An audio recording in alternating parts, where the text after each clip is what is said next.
dirigente de la Unión Nacional de Educadores. Muy buenas tardes, estimado Andrés, bienvenido a este espacio. Muy buenas tardes, muchas gracias por la invitación. Andrés, el día de ayer mantuvieron una reunión con el presidente Guillermo Lasso y representantes del Frente Unitario de Trabajadores, de la Unión Nacional de Educadores. Como conclusión, se logró llegar a dos acuerdos. El primero está revisar la propuesta del Código Laboral y también está analizar su integralidad, la seguridad social. ¿Cómo se sienten ustedes luego de estas conclusiones a las que se ha llegado tras esta reunión con el primer mandatario? Efectivamente el día de ayer sostuvimos una reunión con el presidente Guillermo Lasso, varios ministros, entre esos estaba presente el ministro de Trabajo, la ministra de Educación, el ministro de Economía y Finanzas, la directora del SRI, el presidente del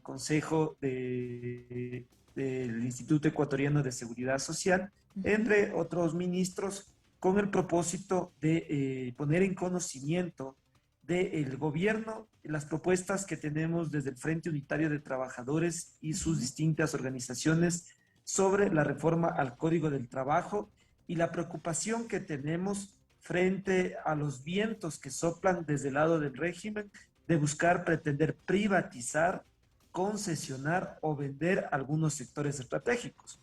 La UNE y el Frente Unitario de Trabajadores fuimos muy claros en el sentido de que no estamos de acuerdo en que se busque privatizar la seguridad social y de que lo que debe de hacer el gobierno es entregar el 40% que adeuda a la seguridad social y con eso el IES tendría reservas incluso hasta el 2042, como señala el informe actuarial que a propósito de la jubilación especial se entregó a la Unión Nacional de Educadores. Fueron temas entonces que cobijan los derechos sean políticos, sociales, económicos de los pueblos del Ecuador, y también le señalamos de forma muy franca al presidente Ujú. que tiene que cumplir con las ofertas de campaña que las desarrolló antes de estar sentado en Carondelet. Andrés, ¿usted cree que este acercamiento que se hizo con el gobierno nacional el día de ayer en horas de la tarde, casi noche, fue respuesta a los constantes plantones que ustedes han venido desarrollando en las diferentes provincias? Por ejemplo, al menos aquí en Santo Domingo de los Áchilas lo han venido haciendo de manera constante, justamente para llamar la atención de las autoridades y hacer público esta incomodidad y preocupación que mantienen en lo que respecta a la situación del IES. Sí, totalmente de acuerdo. El contexto en el cual se produce esta reunión es en un contexto en donde las distintas organizaciones del Frente Unitario de Trabajadores estamos movilizados.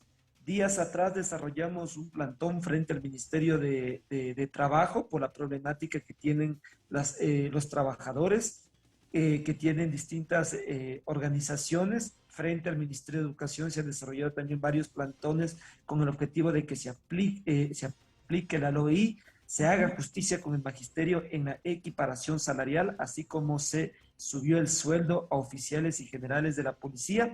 Y esos plantones también se han desarrollado en cada provincia, frente a las zonales, frente a los distritos educativos, y es lo que señalamos de forma muy clara el día de ayer al presidente. La reunión que se sostuvo el día de ayer no anula para nada el proceso de movilización. El Frente Unitario ha ratificado su jornada de movilización para el 23 de marzo y la Unión Nacional de Educadores mantiene su movilización para este viernes 4 de marzo en las perspectivas que la Asamblea Nacional entregue los textos para que se cumpla con la equiparación salarial y la jubilación especial que fue suspendida momentáneamente por la Corte Constitucional al demandar fuentes de financiamiento. Es decir, que si quizá fue la intención frenar o suspender estas acciones, de hecho que ustedes ya las venían anunciando semanas atrás, por parte del gobierno nacional, si quisieron suspenderlas, no funcionó con esta reunión. Es más, con estas acciones, de hecho, ustedes ejercerán quizá un poco más de presión para que se dé cumplimiento y seguimiento a lo ofrecido en esta reunión. Nosotros estamos haciendo uso del derecho constitucional a la resistencia. No podemos quedarnos con los brazos cruzados cuando se señala que la economía del país está mal, pero por otro lado se paga de manera puntual la deuda externa o se sube los sueldos a generales y oficiales, mientras al magisterio se le señala que no existen los recursos suficientes y lo que estamos solicitando desde el lado de la UNE es la equiparación salarial, incluso presentando fuentes de financiamiento. El barril del petróleo sobrepasa los $100, hay una recaudación importante de impuestos, es decir, hay recursos. Lo que no existe es la voluntad política. No podemos quedarnos cruzados los brazos cuando se busca privatizar sectores estratégicos o cuando se busca vender el Banco del Pacífico. Eso le señalamos de forma muy franca al presidente. Y hoy las movilizaciones, en el caso de la Unión Nacional de Educadores, están dirigidas hacia la Asamblea Nacional para que la Asamblea Nacional entregue hasta el 11 de marzo los informes, los artículos para que se cumpla con la equiparación salarial y la jubilación especial. ¿Qué dice el informe del IES a propósito de la jubilación especial? No nos niega el magisterio el derecho a la jubilación especial. Lo que dice, ¿saben qué, señores? No se puede cumplir en este momento porque el gobierno no cumple con el 40% que le compete entregar a la seguridad social. Entonces, lo que fuimos el día de ayer fue a dejar en claro que el Frente Unitario de Trabajadores tiene como prioridad defender los derechos de los pueblos del Ecuador. Y el presidente, lógicamente, tiene una agenda. Él tendrá que decidir o responde a los derechos de los trabajadores, de las mujeres, de los jóvenes, de los pueblos del Ecuador, o responde a la agenda del Fondo Monetario Internacional y otros intereses. Se ha ofrecido que se van a instalar estas dos mesas de diálogo para tratar al menos las dos temáticas a las que se ha llegado a esta conclusión de manera individual, que sería la reforma laboral y también la seguridad social. ¿Ustedes presentaron algún plazo para que se vea ya estas reuniones de diálogo, de trabajo con el gobierno nacional? ¿Cuál es el tiempo prudencial que ustedes han estimado en el que se deberían ya tomar decisiones para empezar a ver acciones? Bueno, el plazo que está definido es el plazo de que la siguiente semana tienen que instalarse las mesas de trabajo. El Frente Unitario de Trabajadores, la UNE, estamos de acuerdo, como todos los ecuatorianos, que es necesario generar fuentes de empleo para los más de 5, 6 o 7 millones de ecuatorianos que no tienen un empleo. Pero esas nuevas plazas de trabajo no deben ser el justificativo para violentar derechos o para suprimir derechos. Y en eso el Frente Unitario de Trabajadores le entregó propuestas de cómo generar precisamente fuentes de trabajo.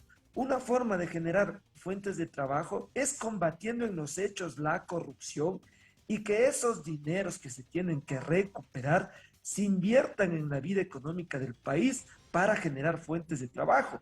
Fuimos muy claros con el presidente. Por decreto no se generan fuentes de trabajo. Se genera recuperando los dineros robados. Se genera ya a través de los excedentes que hay en inversión de petróleo, de los impuestos, invirtiendo y generando plazas de trabajo. Ese es el contexto en que fue entonces la reunión el día de ayer. Estamos de acuerdo en que hay que generar fuentes de trabajo. Le señalamos, presidente, tiene que cumplir. Usted dijo que más jóvenes tienen que acceder a la educación superior. Entonces creemos la Universidad de Santo Domingo, cumplamos con crear las universidades amazónicas, no recortemos el presupuesto para la educación superior, entreguemos los recursos necesarios para salud, para que no exista déficit de medicamentos, porque eso también es corrupción, decir una cosa en campaña y hacer otra ya sentado en el sillón de Carondelet. El presidente ha dicho que se trató de un diálogo frontal y sincero. Luego, esto fueron las palabras iniciales, incluso del primer mandatario. ¿Ustedes consideran que se desarrolló en ese marco esta conversación? Desde el lado del Frente Unitario de Trabajadores, sí, porque fuimos muy frontales al decirle que cumpla, insisto, con sus ofertas de campaña, que tiene dos salidas: o defender los intereses de los pueblos del Ecuador, los trabajadores, las jóvenes, los agricultores, los comerciantes, o seguir siendo un gobierno que sea alfombra del Fondo Monetario Internacional y de otros organismos internacionales que lo que hacen es precisamente acaparar los recursos que deberían ser invertidos en el área social.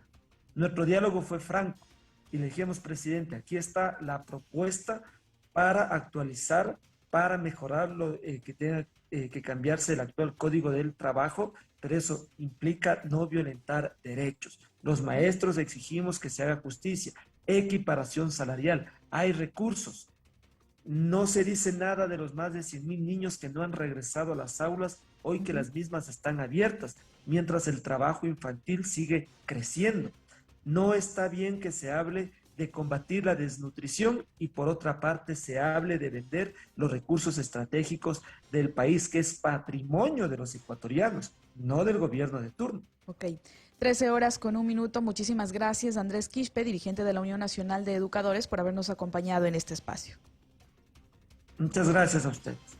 Vamos a una pausa y